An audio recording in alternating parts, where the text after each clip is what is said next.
A 7-meter-long steel beam was accidentally knocked into a spent nuclear fuel pool during work in the No. 3 reactor building at the crippled Fukushima Daiichi nuclear power plant. The plant operator, Tokyo Electric Power Company, says it has not discovered any serious problems as a result of the accident, and the cooling system is working normally. The accident occurred on Saturday while workers were operating a large crane to remove debris at the No. 3 reactor building. The end of the crane accidentally hit the 470-kilogram steel beam, knocking it into the cooling pool where 566 spent fuel rods are stored. Tepco says the dosimeter at the pool showed no irregularities. It confirmed that radiation and water levels have remained constant. However, the plant operator plans to use an underwater camera to check if any fuel rods have been damaged. The government's new nuclear regulatory agency says this is a grave mistake and it will investigate the accident.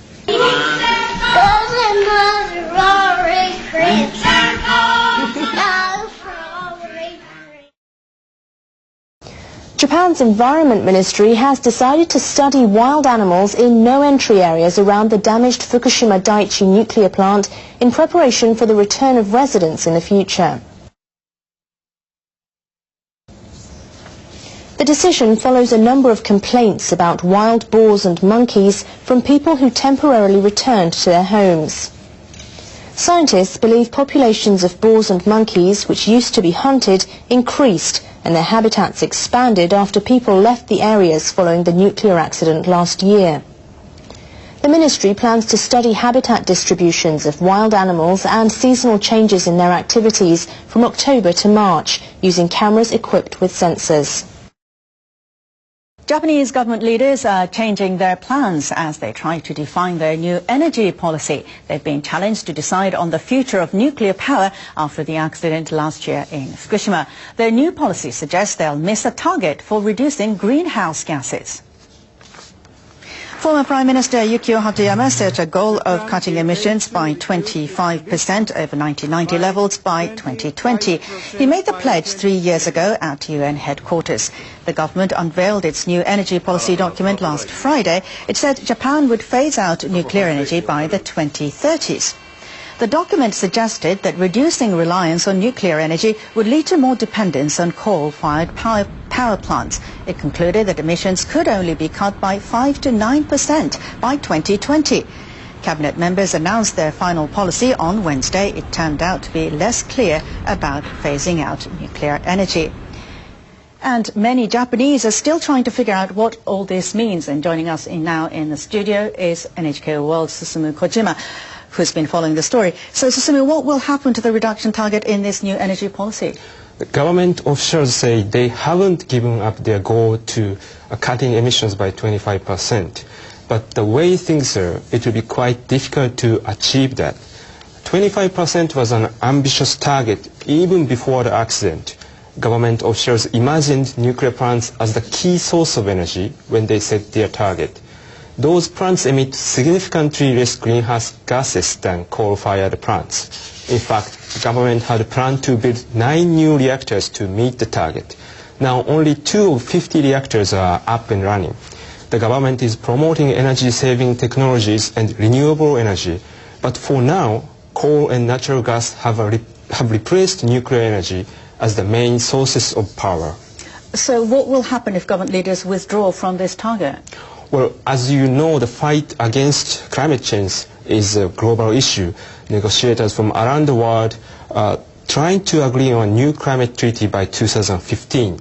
They hope to cover all major emitters, including emerging economies such as China and India. Experts on climate change say if the Japanese government weakens its target, it will be a blow to the negotiations. So what next? The new energy policy announced on Wednesday is still a broad outline. We are still waiting for the details. An expert says government officials should give more consideration to climate change as they debate energy policy. I think it's necessary for the government to let the people know that both the nuclear policy and the climate change is important, and we need to tackle those two issues in a parallel manner. Government officials say they'll finalize their plans on how to reduce emissions by the end of this year. All right, Sue, thank you very much. French President François Hollande says he plans to close the country's oldest nuclear power plant at the end of 2016. The decision was announced during an energy policy conference in Paris on Friday. Hollande previously pledged to close the Fessenheim plant in eastern France during his term in office. This was the first time the president gave a detailed schedule. The plant will be closed before the 40th anniversary of its going into operation. Hollande has promised to reduce France's reliance on nuclear power. He reiterated a plan to lower the rate from about 80% at present to 50% by 2025. The president also stressed his commitment to developing renewable energy such as solar and wind power. He said a new investment bank to be set up by the end of this year will invest in these fields. We had aviation mechanics contacting us last year, March, April, May, who had detected high levels of radiation in the compressors that an airplane is held at about 2,500 feet of the pressure that's at 2,500 feet. And to do that when you're way up high, they have to compress the atmosphere and run it through filters and pump it into the airplane. And we know that back in March, April, and May of last year, several planes landed in the United States, and the people got off, and they were radioactive, and it went away pretty quickly. But that would also imply the filters were radioactive, and we found that. We had radiation mechanics contacting us and telling us that the filters on the airplanes were highly contaminated. They had Geiger counters too, and they were qualified to use them. We tried to get those filters, but the aviation companies wouldn't allow these guys to send them, and it's difficult, for job retention and stuff like that to sneak out a filter and send it to us. So we never got a filter, but we have all this data from aviation mechanics that indicate last year, not this year, but last year, March, April, May, the planes on those polar routes over to Japan and China and Taiwan and South Korea, and also Australia, we're coming back with contaminated air filters. I think the public is still very hungry for the truth about this situation because they would know how they're going to be affected and what they can do about it. I noticed a lot of times that you share on not only this radio show but other radio shows, there's a lot of YouTubers that pick up the audio track, and there's websites that repost your information, and I really applaud all those people out there that are doing that, taking this information and taking it to the next step and dispersing it any and every way they can, because what you're presenting with us about what your situation is your understanding of the situation, I should say, is very important and sorely needed, and I wish more and more people would do the same. So we all thank you, Arnie, for what you guys are doing, and you just recently went. Go ahead.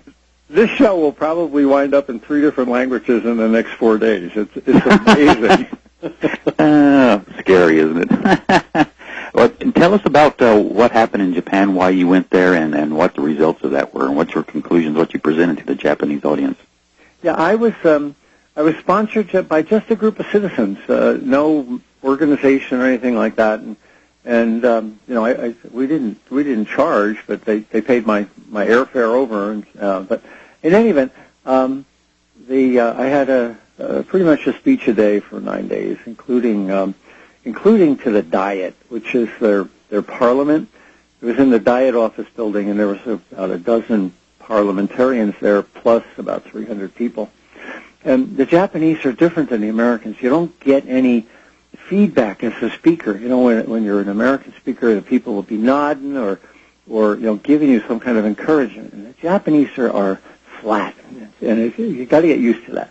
But so I gave a speech. It was 2 hours, and in it I had showed slides of nuclear fuel burning. It's up on the Fairwinds website, and so the people had seen nuclear fuel burning in air, which is a Sandia National Labs test.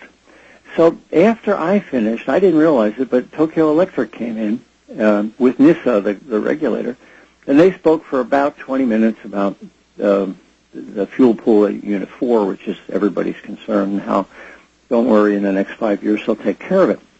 So I got up then and I asked, I said, real respectively, I said, I realize you don't believe that the fuel pool is going to crack in an earthquake. I understand that that's your position. I said, but if it does, have you pre-positioned chemicals on site to put out the fire? Because it's a special kind of fire. And they said, there's nothing in the fuel pool to burn. Mm. And the crowd went nuts. Wow. This was a crowd that's normally flat. They started screaming at Tokyo Electric. So it was, it was a switch. They were flat, and then they were the loudest crowd I've ever heard. So there's an enormous amount of distrust in Japan for the regulator, NISA, and also for Tokyo Electric. And what you speak of, I believe 4 is 4 the one that's actually leaning and is very susceptible to further damage if a major earthquake happens? Yeah, 4 is the one where all of the nuclear fuel is outside the containment. And if there was a major earthquake, it's likely the pool would crack because, like you said, it's leaning.